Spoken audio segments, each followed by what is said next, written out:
আসসালামু আলাইকুম গাইস, আশা করি সবাই ভালো আছেন। কি অবস্থা সবার?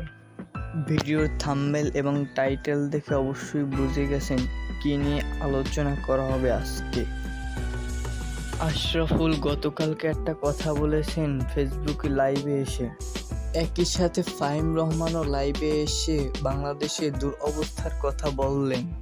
আশরাফুল এবং ফাহিম রহমান দুজনের বক্তব্য একই ছিল। এবার বিশ্বকাপ স্কোয়াডে রনি তালুকদারকে কেন রাখা হলো না, যেখানে লিটন দাস, সৌম্য সরকার দুজনেই ব্যর্থ। আশরাফুলের কথায় তাহলে কি রনি তালুকদারকে স্কোয়াডে যুক্ত করা হবে?